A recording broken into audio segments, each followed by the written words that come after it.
Senhores acadêmicos, senhoras e senhores, declaro aberta essa sessão em que a Academia Brasileira de Letras toma uma iniciativa histórica ao inaugurar, nessa tarde em seguida a essa reunião preliminar, um centro de memórias. Não é todo dia que um país inaugura um centro de memória e coube historicamente a Academia Brasileira de Letras, com o precioso apoio do nosso querido amigo, do Dr. Rabelo, da Fundação Banco do Brasil, não é? Que estamos dando ao país esse centro de memória que vai permitir, a meu juízo, não somente a consulta aos documentos preciosos que aqui estão no nosso centro, como também uma revisão de muitas das ocorrências consolidadas pelos historiadores que não puderam ter acesso a esses documentos. Eu gostaria de compor a mesa e solicitar, com muita alegria e especial deferência, a presença à minha direita do Dr. Pinto Rabelo, que é o diretor da Fundação Banco do Brasil, grande amigo dessa casa. Por favor, à direita. Gostaria também de convidar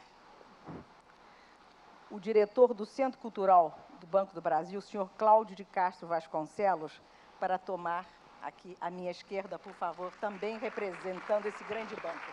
Por favor, sente-se, por favor. Peço também ao nosso querido secretário-geral, acadêmico Arnaldo Nisquier, que tome assento à nossa direita, por favor.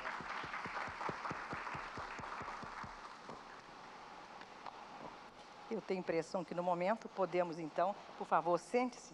Eu encarreguei-me a mim mesma de dizer umas palavras, não é? Que eu sei também que o senhor vai dizê-las, e essas palavras expressam o que nós sentimos, nós da Academia Brasileira de Letras, em relação a essa ocorrência histórica que aqui está se dando nesse momento. A Academia Brasileira de Letras há muito previra em seus estatutos a criação de um centro de memória. Hoje, precisamente, cumpre ela esta disposição estatutária. Inaugura, no ano de seu primeiro centenário, o seu tão almejado centro. Implanta em seu coração cultural um território exclusivamente destinado a preservar as ocorrências humanas, a impedir que os vestígios, as lembranças e os documentos tecidos pela inteligência e pela propulsão criadora de tantos de seus membros efetivos submetam-se à ação dilapidora dos anos, à fugacidade pertinaz do cotidiano. Desde o seu nascedouro, há 100 anos, esta instituição elegeu a língua e a unidade literária brasileira como medidas de grandeza. Elegeu igualmente a história brasileira como marca de referência. Buscou confundir-se soberanamente com as oscilações e os percalços históricos. Gravitou em torno de seus valores essenciais. Sobretudo, deu ciência pública de não existir melhor pouso para a sua índole utópica, para o cumprimento de seus ideais primevos, do que se integrar ao universo da memória. Essa irrenunciável memória que, difusa e múltipla, acata de definições compatíveis com sua complexidade, registra e abona o tempo dos homens. Dela, fiéis servidores, nós, da Academia Brasileira de Letras, avivamos nosso enredo coletivo, debruçados sobre um passado permeado de arbítrios e versões contraditórias. E assim tem sido ao longo de uma história que nos levou a resguardar intactos fotos originais, os livros que contêm nossas atas seculares, documentos que, retrocedendo nos anos, chegam até a metade do século XIX. E que, conquanto registrem casualmente aventuras havidas em torno da fundação desta instituição em 1897, apontam também nossas idiosincrasias futuras, nossas lendas, aqueles caprichos hoje incrustados no imaginário da nação. Submissos a tal memória, não nos furtamos ao juízo crítico advindo dela. Ao contrário, apegado às evocações, as efemérides que nos asseguram um passado afirmativo, aperfeiçoamos com os anos nosso temperamento cultural. Este centro que se descortina ante nós indica-nos a necessidade de armazenar a matéria inconsútil e enigmática com que se forja a memória. Fala-nos de uma substância que, tão logo materializada, arrasta em seu bojo aquela produção fabricada pela exaltada melancolia humana. Reconhece que as raízes dos seres brotam deste insondável manancial. E ainda que quantas vezes nos acabrunhe, a memória alenta a imaginação, engendra quimeras, arranca-nos da solidão para projetar-nos no universo dos homens, ajuda-nos a romper, sobretudo, o molde da individualidade para tornarmos-nos múltiplos de nós mesmos. Sob o aparato de intensa simbologia, este centro força-nos a acreditar no passado, recente ou longínquo, vizinho quase da árvore do bem e do mal. Dele emergem os indícios que nos asseguram a condição de sucessores dos que nos precederam no tempo. Por vocação histórica, pois, damos passagem à memória. Cedemos-lhe zonas sombrias e luminosas, e, ungidos pelo Espírito do Sagrado, recolhemos seus escombros, sentimos pulsar o mistério da paixão humana. E não é certo que a memória mesma nos insta a rastreá-la, a lançar mão de seus recursos para melhor compreender a psique brasileira parcialmente soterrada? E que é ela ainda que nos infunde a ilusão proveniente das vozes coletivas? Senhoras e senhores, é forçoso investir no futuro da memória, impedir que o brumoso destino consuma-se nas chamas apressadas de um presente desatento e imediatista. É mister dar combate às atribulações da realidade que desvalorizam a coleta incessante do engenho individual e coletivo. Como brasileiros, cingidos a uma pátria faltosa, descuidamo-nos de pungentes evocações nacionais. Desde a sua gênese, o Brasil prescindiu daquelas evidências que teriam certamente exposto, em conjunto, o mosaico da nossa furiosa esperança, do amontoado caótico de nossos enigmas.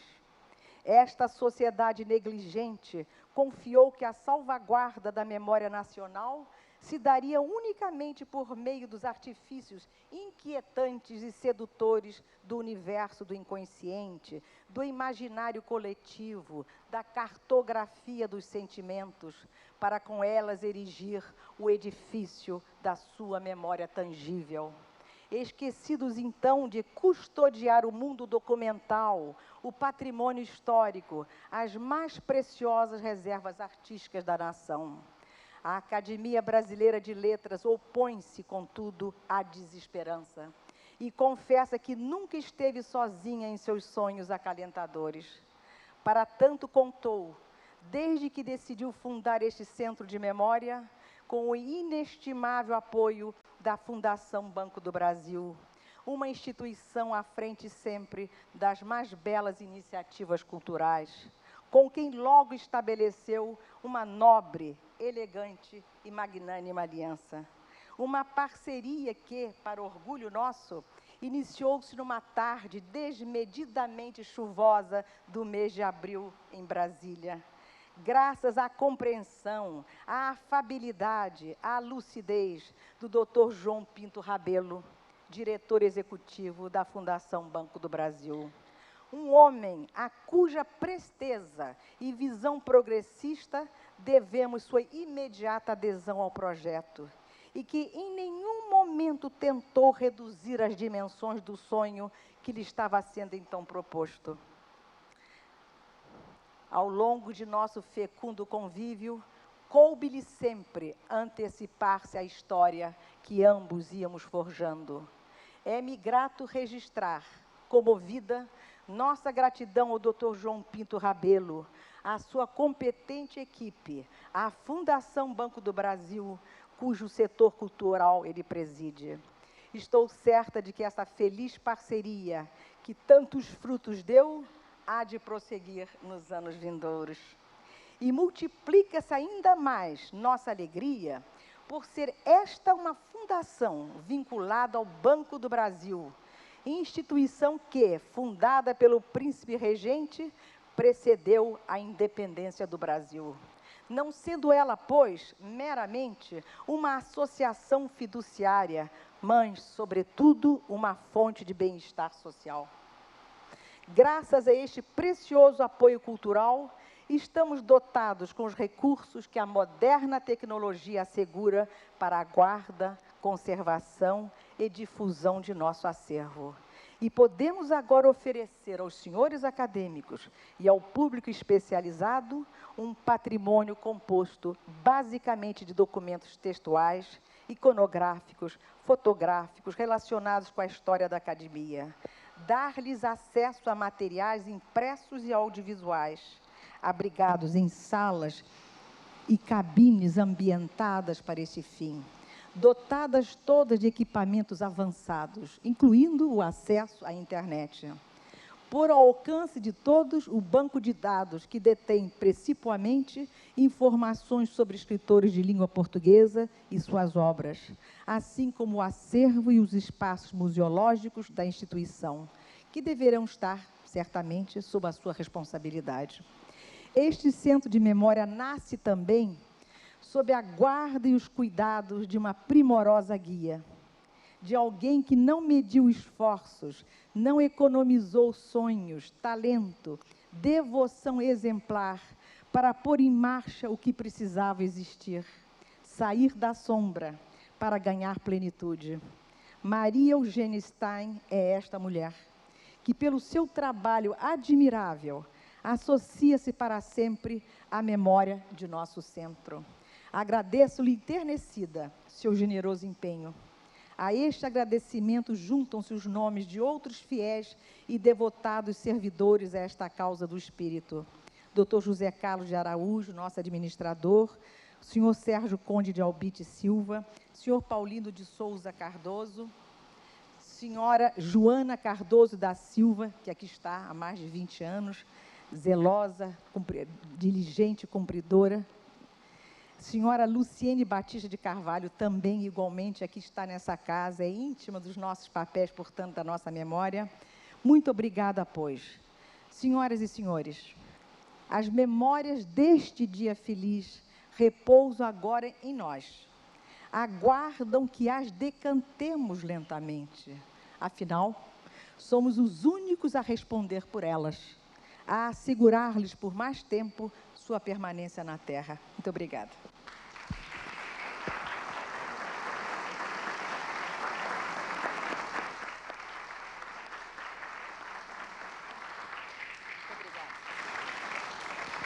Obrigada.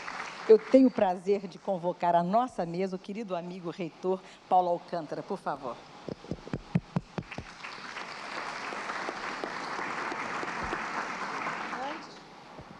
Antes de dar a palavra ao prezado amigo Dr. Rabelo, nós gostaríamos, a Academia Brasileira de Letras tem um grande gosto, uma profunda alegria de oferecer-lhe a medalha centenário, que é a medalha que celebra a nossa história, a nossa memória, os nossos 100 anos. Dando-lhe, oferecendo-lhe essa medalha, nós estamos oferecendo ao senhor tudo que de mais precioso que nós temos. Por favor, eu convido o nosso decano, acadêmico Josué Montelo, para fazer a entrega da medalha ao nosso querido amigo. Muito obrigado.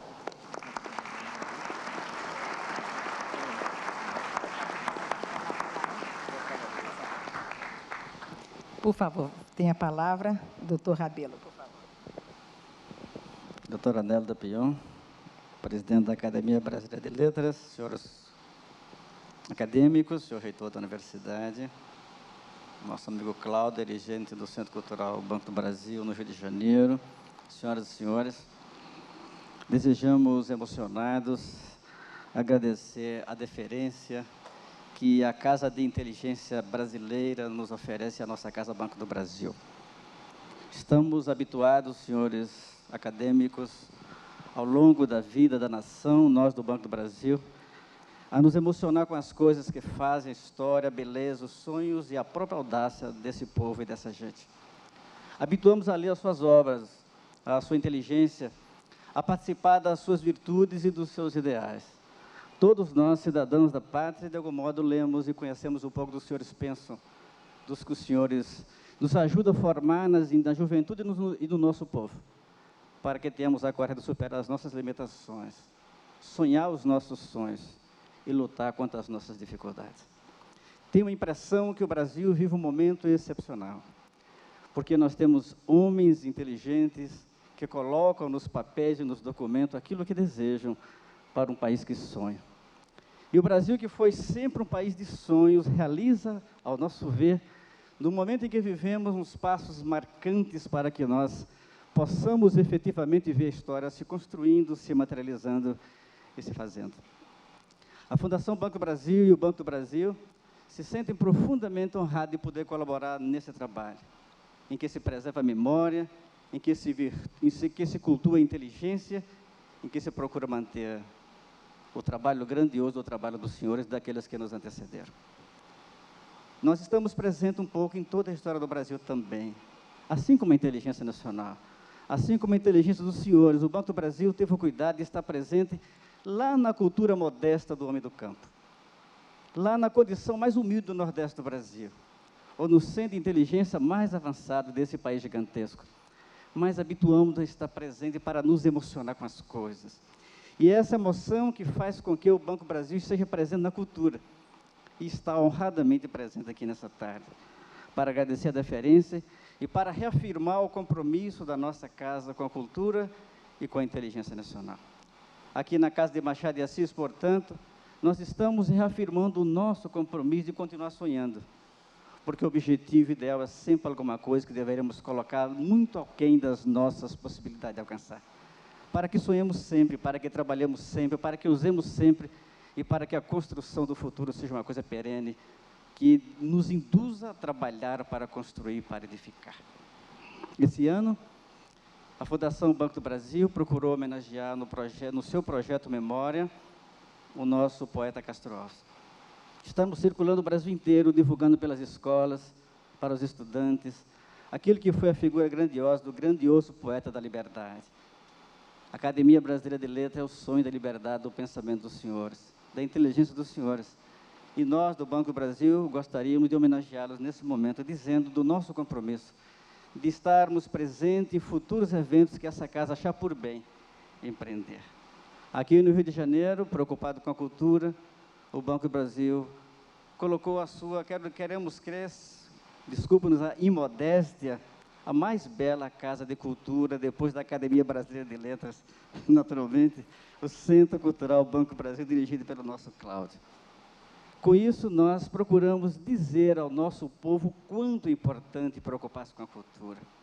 A Orquestra Sinfônica Nacional aqui no Rio de Janeiro, o Teatro Ipanema aqui no Rio de Janeiro, o Palácio Potengi no Rio Grande do Norte, o Palácio dos Leões no Maranhão, o Palácio Maria de la Costa, o Teatro Maria de la Costa em São Paulo, Teatro Nacional em Brasília, Catedral de Brasília, a música, as bandas do interior do Brasil, publicações de livros, de obras, incentiva a cultura da música, da dança, do poema, da alegria, da construção da inteligência.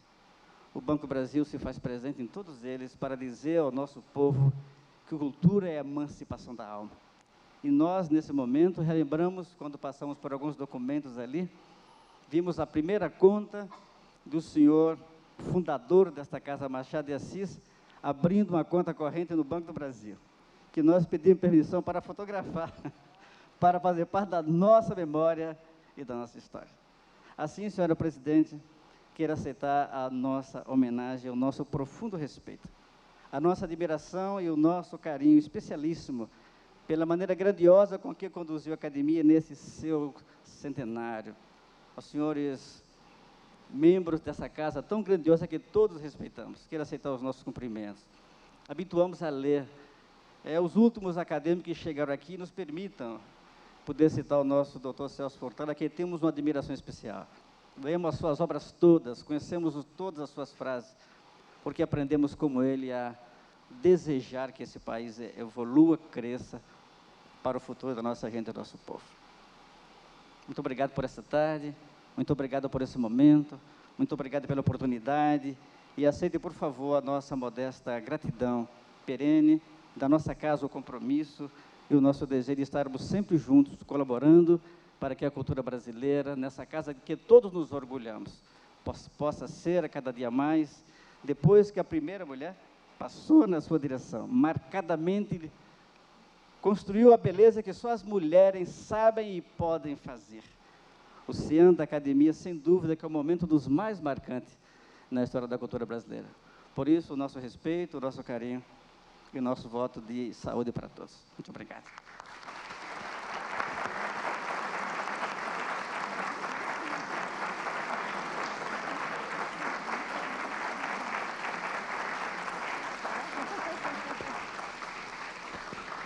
Eu me esqueci, eu queria oferecer ao doutor Rabelo, e depois também vou fazer chegar às suas mãos, à mão do reitor, um livro que saiu agora, nosso livro histórico, Academia Brasileira de Letras, 100 anos.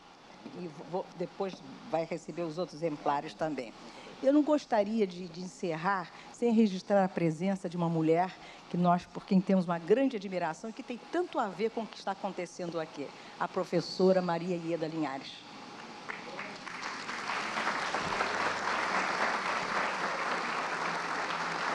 E, evidentemente, falando da história do Brasil, como o fazemos nesse momento, também quero registrar a presença do cônsul-geral de Portugal, Dr. Carlos Paz, e outros queridos amigos que aqui estão presentes.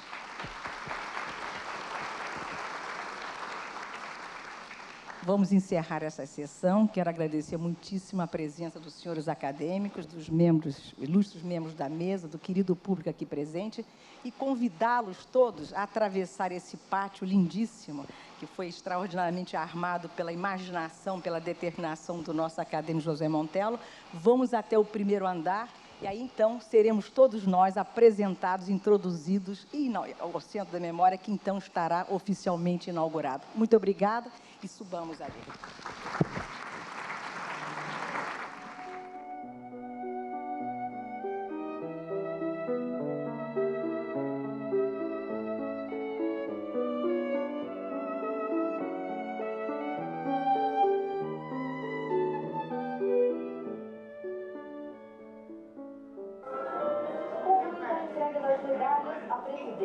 Senhora Nélia Pinhon agradeceu a presença de todos os senhores acadêmicos, dos amigos e das senhoras dos acadêmicos, e deu por encerrada essa